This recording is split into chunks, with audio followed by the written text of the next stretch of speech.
What is up sa inyo guys? Kumusta? At nagbabalik na tayo dito sa part 2 ng ating video. At ang nabili nating isda ay isang betta fish.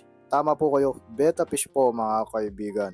At ibababad muna natin siya dyan ng 15 to 20 minutes para masanay siya at hindi mabigla sa tubig. At binudbura na pala natin ng asin ng tubig para malasa pag pinreto natin ng isda. Sorry. At makalipas ang ilang minuto, ayan po nagbago ang ating background po. Ay, sorry guys, nakat na naman yung audio. May nagpuputo kasi. Bibili muna ako kaya montage muna tayo